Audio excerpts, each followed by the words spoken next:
Grace, peace, and love, family, and welcome on back in to the Bread, Wine, and Soul Food channel, where we deal with nothing but what thus saith the Lord, the Holy Scriptures from Genesis to Revelation, the King James Version of the Bible, and everything that the Father and Jesus Christ has made known and revealed unto us through his Spirit of truth, also known as the Comforter and the Holy Ghost. So with that being said, all praise, honor, and glory be unto the Almighty God of Abraham, Isaac, and Jacob, in Jesus' name. Because truly without him, we don't exist. And like he said over in John 15:5, for without me, ye can do nothing. So with that being said, as we always do, we're going to open up this Bible channel with praising the Lord. So let's take a look at this. This is Psalms 33. Let's read 1 through 12. It said, rejoice in the Lord, O ye righteous, for praise is comely for the upright. Praise the Lord with harp. Sing unto him with the psaltery and an instrument of 10 strings. Sing unto him a new song. Play skillfully with a loud noise. For the word of the Lord is right, and all his works are done in truth. He loveth righteousness and judgment. The earth is full of the goodness of the Lord. By the word of the Lord were the heavens made, and all the host of them by the breath of his mouth. By the word of the Lord were the heavens made, and all the host of them by the breath of his mouth. He gathereth the waters of the sea together as an heap. He layeth up the depth in storehouses. Let all the earth fear the Lord. Let all the inhabitants of the world stand in awe of him. For he spake, and it was done. He commanded, and it stood fast. The Lord bringeth the counsel of the heathen to naught. He maketh the devices of the people of none effect. The counsel of the Lord standeth forever, the thoughts of his heart to all generations. Blessed is the nation whose God is the Lord, and the people whom he hath chosen for his own inheritance. May the Lord add a blessing to the reading, hearing, and application of his word to our lives. In Jesus' name, amen. So once again, welcome on in, family. And we're going to take a look at the scriptures as we always do, because it's important for us to take time out of our day. And I know we got busy schedules and everything, and the way this society is set up, it wants you to just continue to always keep going, getting money. But wait a minute, what about taking the time out to seek the Creator, to seek Jesus Christ? Are we really putting time out to, to search for him and, see how we can build this relationship up with him, because this is important. So we're going to take a look at this. And what we're going to deal with today is a topic that the Holy Spirit put on my mind. Be bold and courageous for the Lord. Not no chicken-hearted scaredy cat. So, when the Lord is telling us to do something, we got to be courageous. Be bold in that, because the Lord ain't gave us the spirit of fear. And like the scriptures say, the righteous stop bold as a lion. The wicked flee when no man pursue it, but the righteous stop bold as a lion. And if you a chicken-hearted person, Proverbs 28:1, that's what it say right there. But if you're a cowardly person, that's not going to be good, because the fearful and the unbelieving, they go into the lake of fire. So you got to start changing your mindset about things, because when you fear, that means that you lack in faith. And you see what happened to the guy that hid his talent. He was too afraid to do anything. So when you are afraid of something, that's going to paralyze you. So the only thing that we need to fear, or the only being that we need to fear, is God. And when you fear God, that's the beginning of wisdom. And the fear of the Lord is to hate evil, pride, and arrogancy, like it say over there in Proverbs 8:13. So, and also too, when the Lord came down on Mount Sinai, he said that he did that because he wanted the fear to be among the people so that they wouldn't sin against him. Let me just show you that too real quick, because that's what it's all about. This is Exodus 20 and verse 20. It said, and Moses said unto the people, fear not, for God has come to prove you, and that here his fear may be before your faces, that ye sin not. So if you're afraid of God, you're going to pump the brakes on sinning willfully against him. So anyway, we're going to take a look at this because I was reading some scriptures, and it just really stood out to me that when you are afraid after God is telling you he with you, that's going to be counted as sin against you. So let's take a look at this. Let's see what David said. Let's look at Psalms 27 and verse 1. So it said, the Lord is my light and my salvation. So the Lord is the one who showed me where to go, and he the one that saved me and ultimately gonna give me eternal life. That's what David is saying. He said, whom shall I fear? Who you gonna be afraid of when you got God with you? You better not be afraid of nobody but him. He said, the Lord is the strength of my life. Of whom shall I be afraid? It's the Lord that's keeping us alive. He the one that's keeping us healthy and strong, or whatever it is we dealing with. Him, he's keeping us sustained and where we at. It's him. It's him holding us up. So who we gonna be afraid of? Nobody. And look, just in case, because we are human beings. I'm not saying that we got to be some macho man, big and bad, just tough guy. No, don't be afraid and fearing everything. If you're gonna fear anything, fear God. And if you do happen to get afraid, still turn back to God. Look at this. Psalms 56, verse 3. Let's see what David said. He said, what time I am afraid, I will trust in thee. So whenever you are anxious or afraid of something, you still got to trust in God. He said, in God, I will praise his word. In God have I put my trust. I will not fear what flesh can do unto me. So, man, we ain't supposed to be caught up in what's going on in the world and all of that. We ain't supposed to be afraid of this stuff. You know why? Because God is our confidence. He our safety. Whenever we are feeling afraid or anxious, we got to turn to God. You know why? Because he going to defend us. God ain't never failed at that. He never failed at nothing that he do. He our defense. So remember that. We ain't got no reason to be afraid. As a matter of fact, let me show you something that Isaiah said over here. Let's go to Isaiah. Isaiah 51. Yeah, I think that's Isaiah 51. Here we go. Yeah, Isaiah 51. Let me just show you the book. I can't pan out that much because I won't be able to really focus on the camera and see the scriptures like that. So I'm gonna zoom in a little bit. But we right here at Isaiah 51. Let's take a look at verse 12. It said, even I, this is God talking, am he that comforteth you. So when we need any comfort, it's God that's comforting us. Him. He said, who art thou that shouldest be afraid of a man that shall die? Who are you that's afraid of a man that's gonna die? He gonna die. He said, and the son of man which shall be made as grass. What happens when the sun hit the grass? It dry up and wither away and it dies. We ain't supposed to be afraid of nobody. God ain't gave us that spirit. He ain't gave us the spirit of fear, but of power and of a sound mind, which we're going to read later on. He said, and forgettest the Lord thy maker that have stretched forth the heavens. So you forgetting about God? You so afraid of a man that you forget to fear God? Come on, man. No, you fear God. We ain't never supposed to be afraid of nothing or nobody but God. And forgettest thou the Lord thy maker that stretched forth the heavens and laid the foundations of the earth? And has feared continually every day because of the fury of the oppressor, as if he were ready to destroy. Man, you afraid of the ones that's oppressing people? Like he gonna do something? He ain't gonna do nothing. He gonna sit his behind down somewhere when the Lord catch wind of what he doing, when he pour out that judgment. That's what's gonna happen. It said, and where is the fury of the oppressor? Where is it at? Gotta make it stop. As a matter of fact, God ain't nothing to play with. And like I said, we ain't supposed to be afraid of nothing or nobody. But let me go and show you some chicken-hearted people over here in Numbers 13. Let me show you something. Because the Lord, he had Moses send out 12 spies to check out the land of Canaan. And these brothers came back and brought an evil report and made the camp scared. So that's why it's so important, man. If you're a scary person, keep your words or whatever you're going to say to yourself, because now that's going to be infectious. Now everybody else is running around here afraid. Man, you got to be bold as a lion. You can't be out here spreading fear. That's why, man, I'm a man just like anybody else. I'm a flesh and blood human being. And hey, I fear God.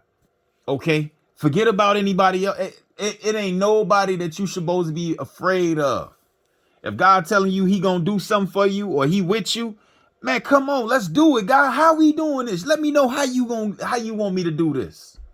Ain't supposed to be afraid of nobody. Come on, man. Pick your confidence up in God. It said, this is Numbers 13. Numbers 13, verse 1.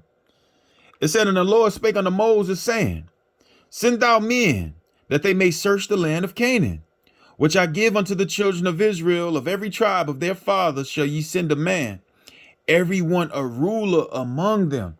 So the heads of the tribes of Israel, which was 12 of them, is one out of each tribe. They went and looked and spied out the land. The only ones that was bold and courageous was Joshua and Caleb. Caleb was from the tribe of Judah, and Joshua was from Ephraim. And let's see what happened. Let's skip on down now. Let's look at this, because we're gonna be reading Numbers for a little while. Let's look at verse 16. So let's see what happened here. It said, and Moses sent them to spy out the land of Canaan, which is the glory of all the lands, which is what we would call today, presently, Israel or Palestine. It said, these are, no. Verse, what verse do I want? 16. It said, these are the names of the men which Moses sent to spy out the land.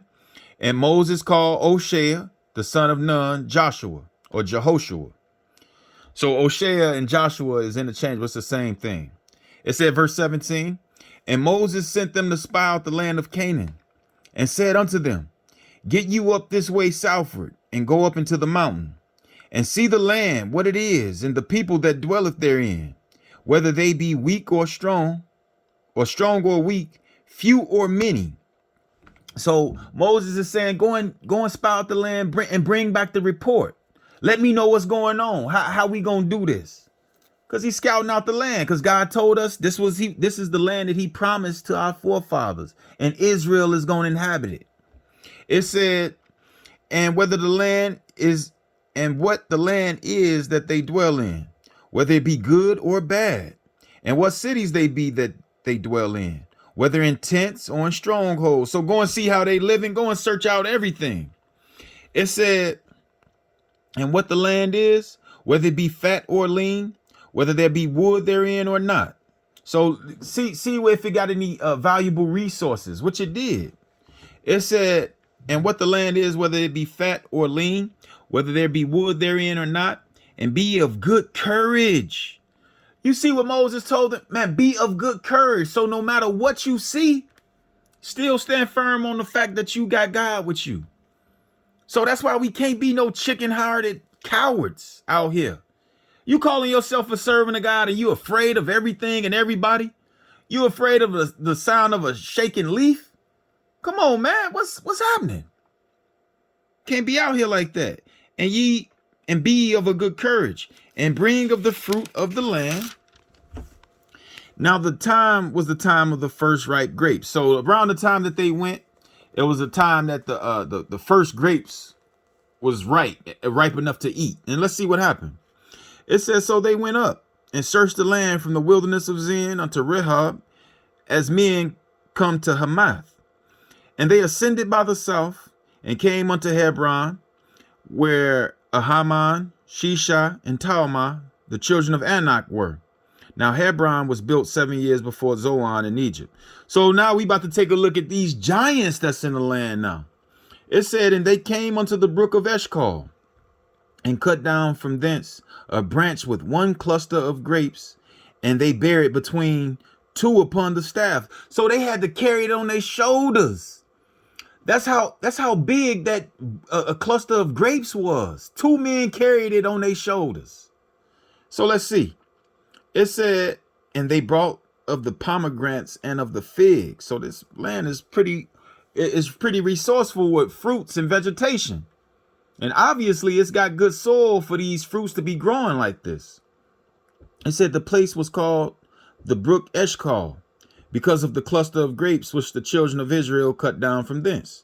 And they returned from searching of the land after 40 days. So they was 40 days in the land of Canaan or Jerusalem, searching out the land. They was looking to see everything because they're going to take it over. So let's see what's happening. Now, mind you, we got 12 tribe or 12 heads or rulers searching out the land. So this just goes to show you something. When your leadership is weak, everything else is going to be weak. Everything else is going to fall. You got to be strong, man. We got to be strong in the Lord. The Lord ain't leaving us all of these words so we can be weak and scared about everything. Man, we got to be bold. Not that you got to be walking around like you some tough guy, like I said, but man, come on. When your confidence is in God, come on, man. You know what time it is. You know what time it is when the lion come around in the jungle or whatever they at, when they walking on the Serengeti or whatever, them animals get up out the way. There go a lion. That's how it need to be when you come around. Ain't nobody trying to deal with you. You know why? Because they see that you got that spirit with you. You got the spirit of God with you. So anyway, let's see what happened. Verse 26. Let's see what they did. Let's read 26 on down. We're going to continue reading this.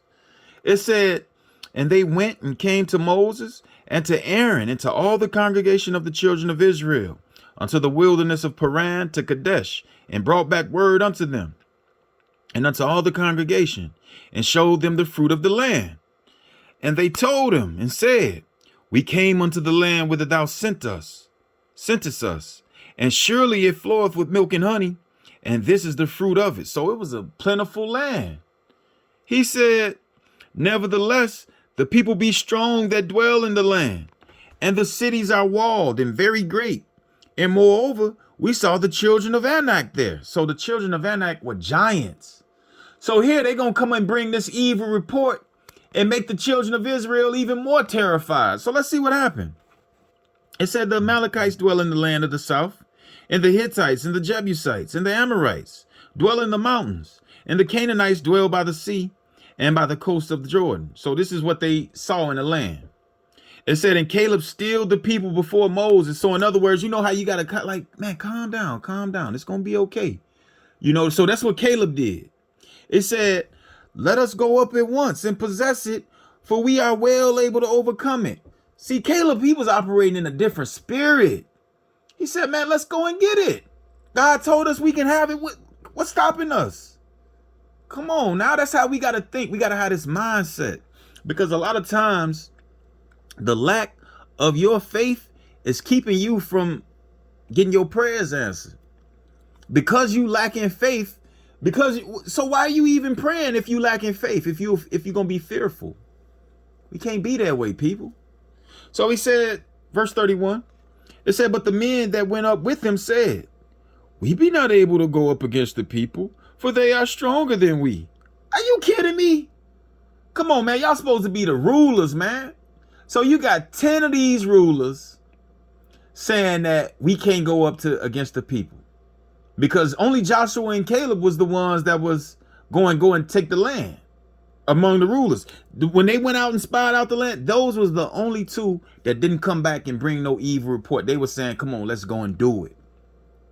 But anyway, it said, and they brought up an evil report of the land which they had searched unto the children of Israel, saying, the land through which we have gone to search it is a land that eateth up the inhabitants thereof, and all the people that we saw in it are men of a great stature. So they were pretty tall. They were giants. They were tall in stature, and they was afraid of these guys. Did you see what David did to Goliath? He said, I'm not going to come to you with sword and with a shield. I'm gonna slay you in the name of the Lord. And he did just that too. Goliath got hit in the head with that rock out of that slingshot, and David ran over there to him and chopped his head off too. So man, come on, man. When you got confidence in the Lord, ain't nothing that's gonna stop you. Only thing that's stopping you is you. Your fear will paralyze you. You gonna stay where you at. So you want to make sure you ain't chicken-hearted. So he said, and there we saw the giants, the sons of Anak, which come of the giants, and we were in our own sight as grasshoppers, and so we were in their sight. So come on, man, you making everybody else afraid with this evil report after God said, I'm gonna give you the land. Let's go and take a look at this. We're not finished with this. Let's go right into 14. Let's read 1 through 11, then we're gonna skip down. So it said, and all the congregation lifted up their voice and cried, and the people wept that night. And all the children of Israel murmured against Moses and against Aaron. And the whole congregation said unto them, With God that we had died in the land of Egypt. Man, that was a wrong move. Remember, life and death is in the power of the tongue. So I want you all to remember this. These people are saying, "Would God to God would we have died in the land of Egypt?" And God is hearing they complaining, so He gonna give them exactly what they asking for too. Watch.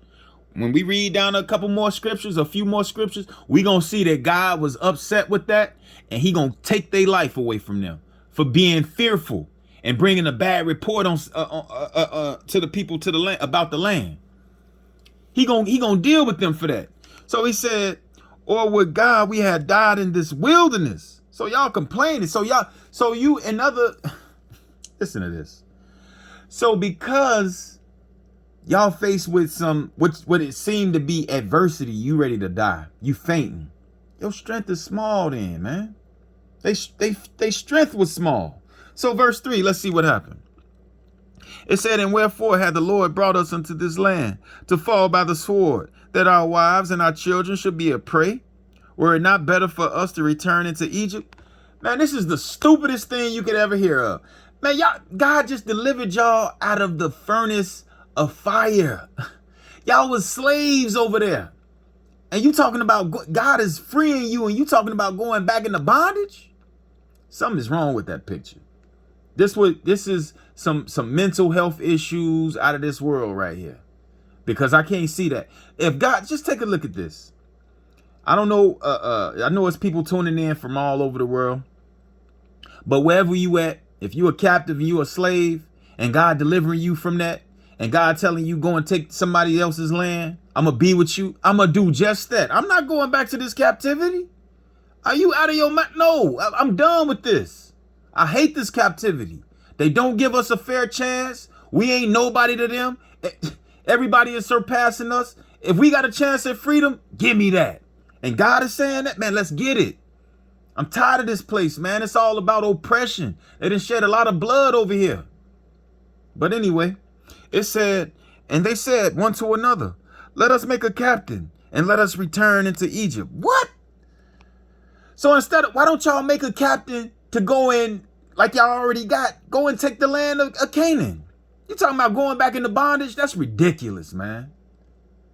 I see why the Lord was banging on Israel like that. They was lacking faith. But we got this as an example of what not to do. So we never ever want to lack faith, people. We never ever want to lack faith. This is a process that we going through with God right now. And when we come out, we going to be shining like gold on the other side if you endure these fiery afflictions that's trying us.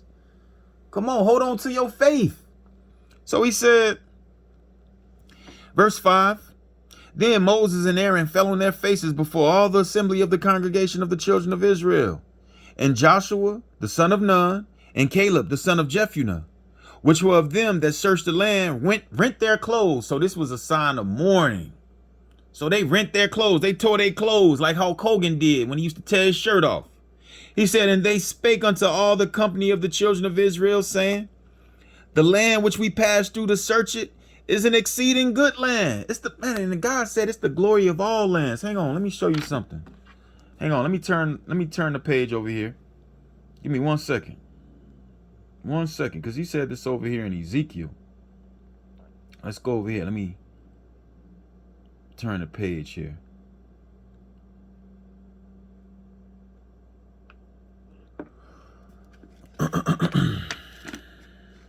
One second, you all. Okay, here we go.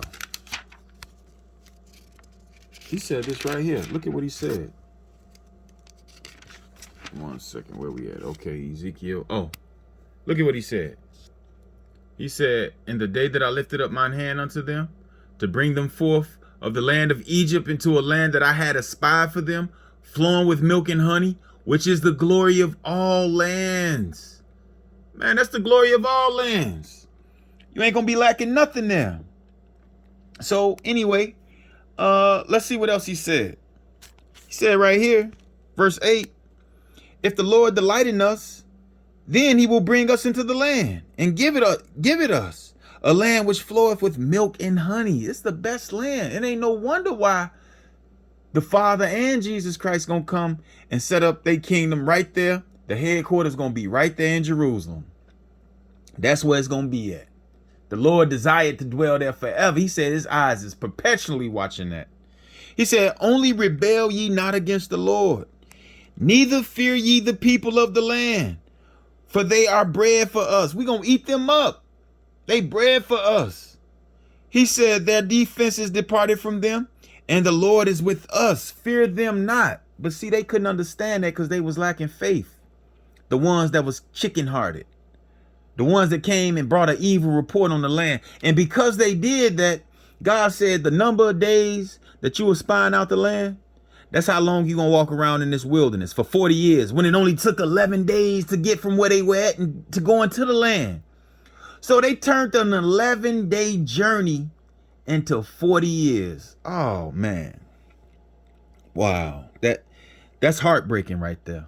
That's heartbreaking. That's like you going to the grocery store and you waiting all of this time to get into your house, and all you got to do is just walk, but you keep going around the block. Oh, man. No, that's a waste of time, man. Just do what God said the first time, the way he said it. So anyway, I got to read 9 again. Only rebel ye not against the Lord, neither fear ye the people of the land, for they are bread for us. Their defense is departed from them, and the Lord is with us. Fear them not. So when the Lord is with you, you ain't supposed to never fear nobody. Now, it's a different thing when you know God ain't with you. You going to be afraid of everything. But when God with you, oh, man, you walk around like you own everything. And I say that in all humility. I say that because God is with us. So if he with us and you belong to him, what does that make you? If you're a man, you're a son of God. You're a woman, you're a daughter of God. Come on, man. You gotta know who you are. So start acting accordingly. He said, but all the congregation stoned them with stones. Oh, man. Why don't y'all go and stone those giants with stones? You want to go and stone the deliverers with stones? You see, the mindset of our people, I just do not understand.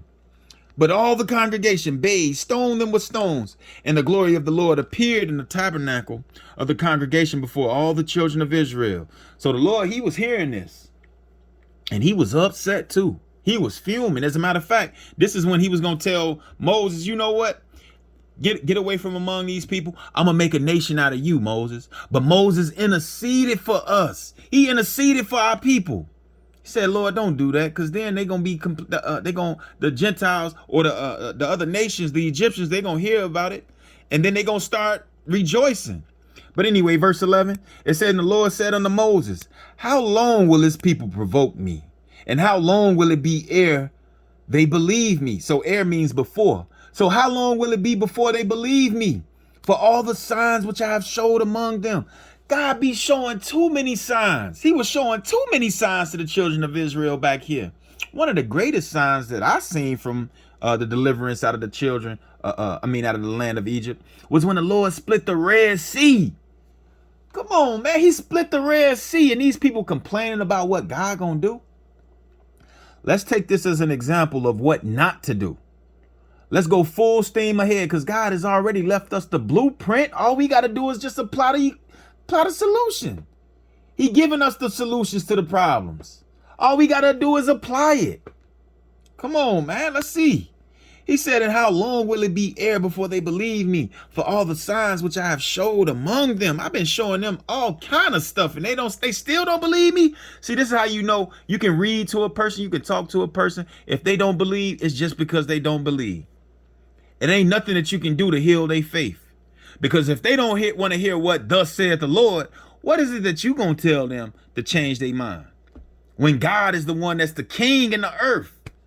He the king in heaven and on earth. What you gonna tell a person? That comes from within. If you lack in faith, you don't have no faith, you fearful and all of it, that's on you.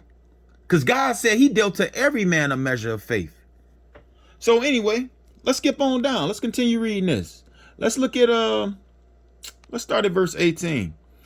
Because this is when Moses was interceding for the children of Israel. We're not going to look at all of that, but you can go back and look at it on your own.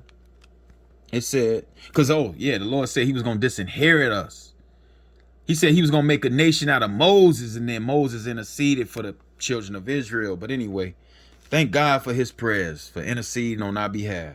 He said, the Lord is long suffering and of great mercy, forgiving iniquity and transgression. So he is. So that's why if you fall short and make a mistake, which we all do, we got to humble ourselves and turn back to God and ask him to take whatever it was we was doing, take that desire out of our heart.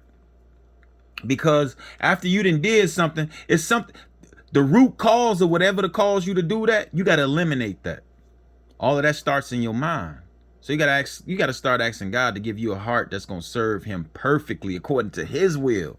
Because that's what he's expecting out of us. So once again, the Lord is long suffering and of great mercy, forgiving iniquity and transgression, and by no means clearing the guilty. So somebody got to pay. He said, visiting the iniquity of the fathers upon the children unto the third and fourth generation. So somebody got to pay. If you sin, somebody has to pay. Jesus Christ was showing us that. Adam sinned and brought death into the world. And what was the payment for sin? Death. Jesus Christ had to come and die for us and make us whole.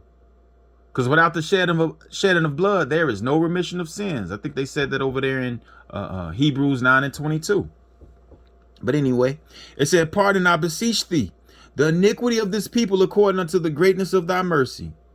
As thou hast forgiven this people from Egypt, even until now. So he said, Lord, you've been merciful. Forgive these people.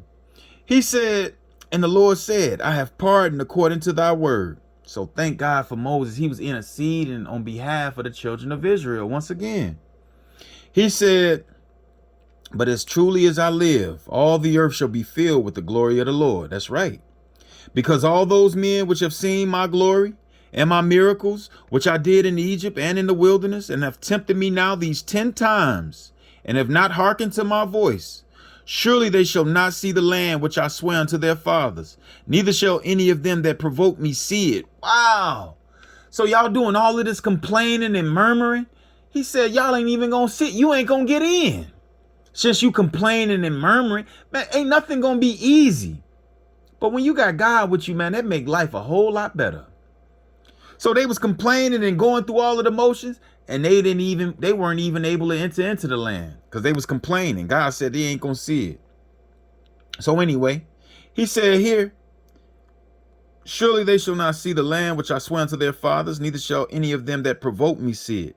But my servant Caleb, because he had another spirit with him and have followed me fully, him will I bring into the land whereinto he went, and his seed shall possess it. So Caleb was going to get in. Joshua was going to get in. But the ones that was complaining and murmuring, they weren't getting in. The access denied. Let's see. Now the Amalekites and the Canaanites dwelt in the valley. Tomorrow turn you and get you into the wilderness by the way of the Red Sea. And the Lord spake unto Moses and unto Aaron, saying, how long shall I bear with this evil congregation which murmur against me? I have heard the murmurings of the children of Israel, which they murmur against me. Now, remember when they was talking about, would to God we would have died in Egypt. Would to God we had died in this wilderness. God said he heard it. Look at what he said he gonna do. Now watch this.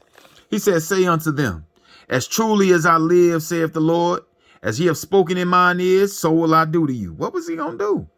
Your carcasses shall fall in this wilderness, and all that were numbered of you, according to your whole number, from 20 years old and upward, which have murmured against me. So everybody that was 20 years old and up, that was murmuring and complaining, they weren't going to get in the land, and they was going to die right where they were at, right in the wilderness. So they thought they had something to complain about. You dead, and you ain't even making it to the wilderness now, because you was complaining. You was lacking faith. The 10 of those leaders brought a bad report back and made everybody else fearful and affected the camp with their fear, man. That's why it's important, man. You ain't gonna never, ever hear me preaching nothing about being afraid of something out in the world. Be afraid of a man. You'll never hear me preaching that. Never. You ain't gonna never hear me reading, scriptures about being afraid of no man. You know why? Because it ain't in the Bible. We ain't supposed to have that spirit. It's supposed to be bold. So now let's see. He said, your carcasses shall fall in this wilderness, and all that were numbered of you according to your whole number from 20 years old and upward, which have murmured against me. Doubtless ye shall not come into the land concerning which I swear to make you dwell therein, save Caleb, the son of Jeshua, and Joshua, the son of Nun. That was the only two that was over 20 years old that was going to get into the land. Everybody else, they weren't getting in. They weren't getting in because they was complaining. So the ones that was 20 years old and upward, complaining against God, dealing with a chicken heart, they didn't get in. So he said, but your little ones, which ye said shall be a prey, them will I bring in. So it was the quite opposite. You thought your little ones was going to be a prey. He said he going to deliver them. He going to bring them in. He said, and they shall know the land which ye have despised. He said, they going to know the land that you despise, and you ain't going to get in.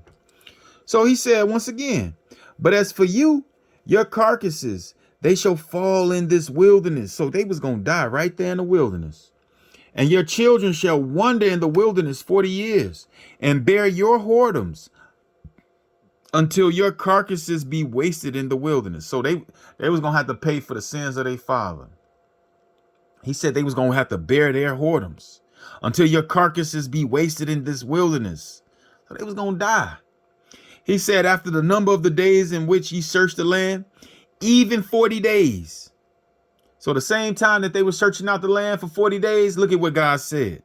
Each day for a year shall ye bear your iniquities, even 40 years, and ye shall know my breach of promise. Wow. So because y'all was complaining and brought an evil report upon the land after God said that y'all was going to get it and that he was going to be with you to deliver the land into your hand, now y'all got to walk around the wilderness for 40 years. And it only took 11 days from where they were at, from Kadesh Barnea, to get into the land. It only took 11 days. They was right there at the tip of the land, right on the outskirts of the promised land. So let's see. He said, verse 35, I, the Lord, have said, I will surely do it unto all this evil congregation that are gathered together against me. In this wilderness they shall be consumed, and there they shall die. So they was going to die right there because they was lacking faith. They brought up an evil report in the land. Let's look at verse 39 now. Let's skip down. It said, and Moses told these sayings unto all the children of Israel, and the people mourned greatly. So now they crying, they heartbroken about the news that Moses just broke to them. It said, and they rose up early in the morning and got them up into the top of the mountain, saying, lo, we be here, and we'll go up into the place which the Lord hath promised, for we have sinned. It's too late now, though. No, it's too late. Oh, now you want to go in there. No, it's too late. You ain't getting in. It's over with for you. He said, and Moses said, wherefore now do ye transgress the commandment of the Lord? But it shall not prosper. Said it ain't going to prosper. You ain't getting in. It's already too late. God had already said what he said he was going to do. He said, go not up, for the Lord is not among you, that ye be not smitten before your enemies. So don't go over there because you're going to get crushed. All right. So now let's go and take a look at something else now, because I mentioned it. So let's go and read it. Let's go and look at Deuteronomy 1. Is it Deuteronomy 1? Yeah, Deuteronomy 1. Deuteronomy 1. Give me 1 second. Let me see. Where is that at? Deuteronomy 1. Yeah. Deuteronomy 1 and 1. It said, these be the words which Moses spake unto all Israel on this side Jordan in the wilderness, and the plain over against the Red Sea, between Paran and Tophel, and Laban, and Hazeroth, and Dizahab. There are 11 days' journey from Horeb by the way of Mount Seir unto Kadesh Barnea. It only took 11 days. 11 days, and they messed that up. They messed that up. It only took 11 days to get there, but they turned an 11-day journey into a 40-year journey because they was afraid and terrified and didn't trust the Lord fully. We don't want to be like that, people. So now let's start wrapping this up. Let's go and look at the God of Israel once again. Isaiah 41. Let's read this. What did he say? Isaiah 41, verse 10. Fear thou not, for I am with thee. Be not dismayed, for I am thy God. So don't never be afraid or anxious at heart. Why? Because God is with us. He said, for I am thy God. I will strengthen thee. Yeah, I will help thee. Yeah, I will uphold thee with the right hand of my righteousness. Now, if this don't boost up your confidence, I don't know what is. Man, we got God with us, man. We ain't worried about nothing. Yeah, we got problems. Every last one of us is going through something. But guess what? Every last one of us need to be turning back to God for our strength too. He said, behold, all that were incensed against thee shall be ashamed and confounded. So whoever was going against Israel, they're going to be ashamed and confounded. This is what the scriptures are saying. You know God ain't no man and he going to lie. He said they shall be as nothing, and they that strive with thee shall perish. Whoever's fighting against you, they going to perish. They going to consume away. He said, thou shalt seek them and shall not find them, even them that contended with thee. Man, we being oppressed greatly in these lands that we scattered all in. We being oppressed, and the ones that's fighting against us, God gonna deal with these people too. He said, even them that contended with thee, they that war against thee shall be as nothing, and as a thing of naught. Wow. Why is that? Father, Lord, thy God will hold thy right hand, saying unto thee, fear not, I will help thee. Man, see, that's what I'm talking about. Man, this is why I got the confidence that I have right here. And you all need to have it too. Because God is going to help us in all of our situations. I have never, and this is just from what I see, I have never, ever, since I've been on this earth, I have not seen a time when I didn't call out on the Lord and he didn't help me. It might have took him some time, but his time was perfect. So come on, man. Why are we going to make our hearts weak? Be faint, be fearful or something? Man, no, we got to fear God. Keep our confidence in him because we got the scriptures to support our faith. That's the only thing we got is this word. So come on, man. We got to stay on this. The Lord is with us and we got to remember that. Ain't nothing like him. So now let's continue reading this. Let's go and look at something else now. Let's go and, let's wrap this up over here. We're going to start wrapping this up. 2 Timothy, because I believe I mentioned it earlier, but if not, we're going to look at it again. It's supposed to be no chicken-hearted little scary cat. It's supposed to be bold as a lion. Look at this. Why is that? 2 Timothy 1, verse 7. For God have not given us the spirit of fear. We ain't supposed to be out here like Barney Fife. Come on, man. That's the dude from the Andy Griffin show. He was scared of everything. He said, for God have not given us a spirit of fear, but of power and of love and of a sound mind. So we clear-headed. We got power and we supposed to have love because God is love. Who was Jesus fearing when he was walking around on the earth? Like Keith Sweat said, nobody. He wasn't fearing nobody. So once again, let's continue looking at this. Matthew 10.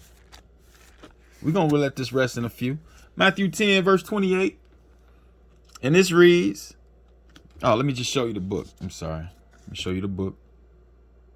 Matthew 10 and 28. And fear not them which kill the body, but are not able to kill the soul. But rather fear him which is able to destroy both soul and body in hell. And who is that? That's God.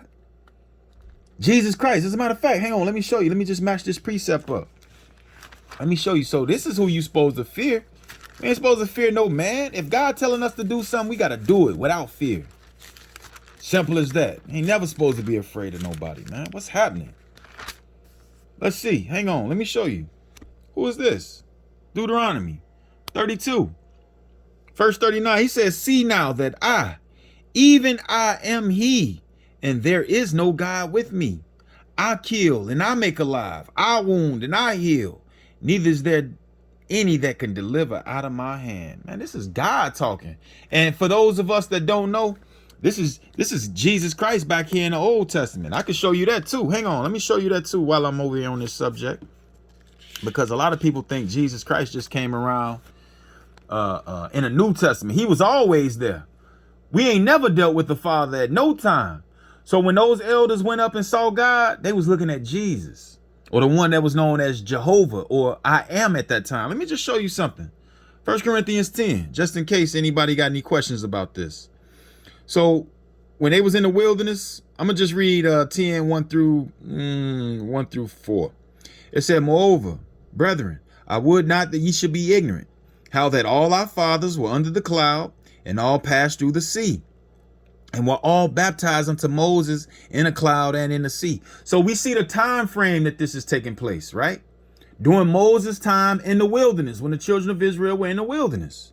It said, and did all eat the same spiritual meat, and did all drink the same spiritual drink. For they drank of that spiritual rock that followed them, and that rock was Christ. So Christ was back there then in the wilderness? Yup. He said he came in the volume in the book. It was written of him to do thy will, O God. So God is all throughout the book. That was him back there. All right. So now let's go and wrap this thing up one more time. So it's so important for us not to be fearful and cowardly and chicken-hearted, because what's going to wind up happening is you're going to get tossed in a lake of fire. So you want to start changing up those characteristics as soon as you can, because we don't want to be so afraid that we're afraid to declare the name of the Lord Jesus Christ, or we're afraid to declare what God has done for us. And let me let you know, man, I wear Jesus on my shirt. I represent, when I'm outside, I'm representing my God. Not everything that I got on is talking about God, but I do have clothes and apparel that show I love Jesus or something like that. You know, man, I ain't ever ashamed of what God has done for us. Come on, man. People wearing Louis Vuitton and all of these other silly designer clothes with teddy bears, and grown men wearing shirts with teddy bears on it with X'd out eyes on it. Give me a break, man. Wearing clothes with skulls on it, got death on it. Come on, man. Well, I'm going to put some on my shirts that got life on it, which is Jesus Christ. But anyway, Revelations 21. Revelations 21. And let's see what verse 7 say. It say, he that overcometh shall inherit all things, and I will be his God, and he shall be my son. So when you overcome, we're going to inherit everything. We're going to overcome. We're going to be his son, and he going to be our father. Let's see what else he said. But the fearful, the ones that's cowardly and afraid of everything, but the fearful and unbelieving and the abominable and murderers and whoremongers and sorcerers and idolaters and all liars shall have their part in the lake which burneth with fire and brimstone, which is the second death. So they gonna die. So we don't want to be cowardly and chicken-hearted. All right, so we're gonna let it rest right there. So with that being said, I'm praying for the body of Christ as a whole. I'm praying for all of the viewers and listeners that tune in to this program and channel. I pray that the Lord God of heaven, I pray that he strengthen us. I pray that he look down from heaven and be with us, keep us, and guide us in all our affairs and everything that we got going on. If anybody is dealing with any ailments or physical diseases or whatever the case, you done lost somebody, whatever you dealing with, I pray that the Lord strengthen us, help us, and comfort us in our time of need. It's too many people to name that I'm praying for, but of course, just remember that we always praying for you. Of course, my brother Asa, Sister Susan and her son Daniel, Sister Jessica C. Wright, my brother Terrence. It's like I said, it's just too many people to name. My sister Shonda. Too many people to name, but you know who you are. So once again, may the Spirit of the Lord rest upon each and every one of us. I love you all so much. And Lord willing, we'll be back tomorrow with another topic out of the Holy Scriptures. Peace in Jesus' name.